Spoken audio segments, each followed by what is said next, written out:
Hello, beautiful soul family. Rebecca here, your vibe mentor, helping you raise your vibration so you can live your best life. Let's talk today about anger and frustration and why we lash out at people. So, all emotion is good, it all has a message for us.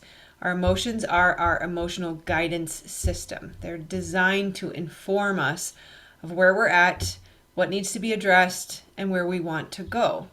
So when we feel anger and frustration to a point of exploding, that oftentimes is driven by a buildup or backup of emotion that has not been addressed. So anger is a cover for pain. Anger is designed to get you out of a situation that is not serving you or that is not helping you. And the situation that's not serving you may even be just the fact that you are allowing things to build up. So when we refrain from expressing how we feel, when we are not able to ask for what we need, especially kindly, if we are people pleasers, we are overgivers, we have porous boundaries, we allow people to do things we wish they wouldn't without saying anything, or we commit to things that we would not necessarily want to do, that will cause a buildup of emotion in us. We are, in a sense, self-abandoning. When we don't show up for ourselves to speak our truth, to share how we're feeling, to ask for what we need, or to say no when we mean no, instead of saying yes when we mean no, that's a form of self-abandonment. And that will create a backup and a buildup in the body of resentment and distrust for yourself, and even passive aggressive, what will come out as anger and frustration towards others. That it is critically important that we speak our truth early and often in a kind and loving manner. And we received these subtle messages that we weren't to have emotions, we shouldn't feel our feelings, we shouldn't express our emotions, especially if you are a male. I'm so sorry that this is the message that was sent to you.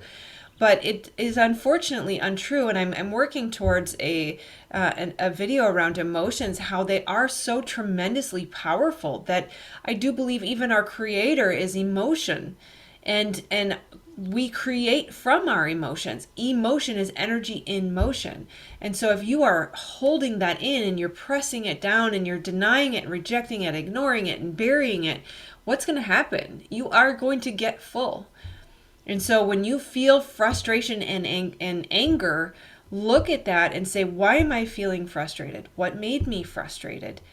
Did I express how I felt about that thing that made me frustrated? Did I ask for what I needed?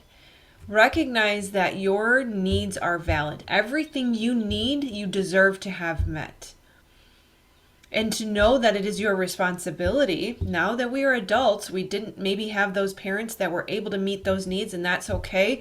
We just need the awareness of where this came from. Now we are adults, we are capable of meeting our own needs. It is our responsibility. I love the German proverb, sweep in front of your own door. If you follow me, you know I say that a lot.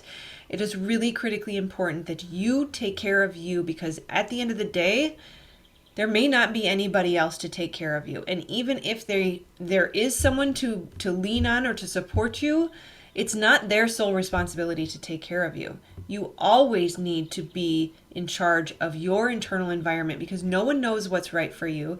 No one can read your mind. Nobody can anticipate what you need. And so we have a responsibility. We owe it to the people that we love to show up willing to ask for what we need and to express how we feel. And so if someone made a commitment to you to do something and they didn't do it when they said they would, could it be, and we need to always assume the best, could it be that something came up? Or maybe they didn't understand the request. Or maybe they're not feeling well and they might need our love and support.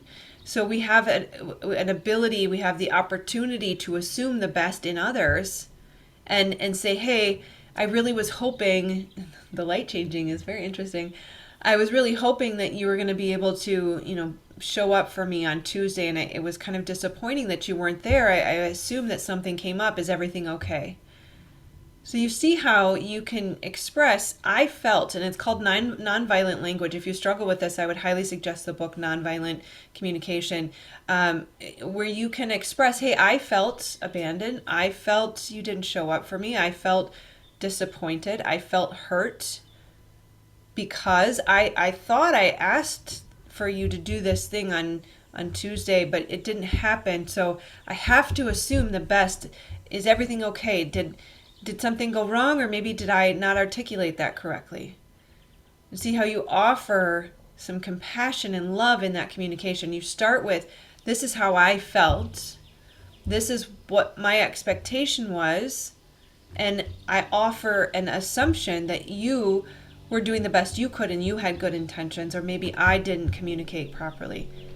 And that opens the door for them to say, wow, I see that you are being kind and loving here. I see that you're being understanding. I see that you're owning your part in it in case there is any.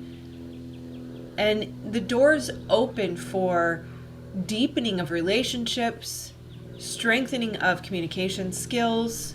There is an intimacy that is developed in relationships when we can learn to communicate this way. So anger is a cover for pain and is pointing to a situation that you need to get out of. Now, it might be somebody's treating you really, really poorly and you shouldn't be there and you need to leave. But it might just be that you're not communicating what you're needing and you're not asking for what you need. And so look at the underlying causes. Why did you get frustrated? Why did you get anger? Ask why a couple times, because we need to always go a little bit deeper than that surface emotion, that surface feeling. 3 to 5 times is recommended to ask why, to really get to the bottom of what's driving this. And then use loving communication to clarify and ask for what you need. Okay?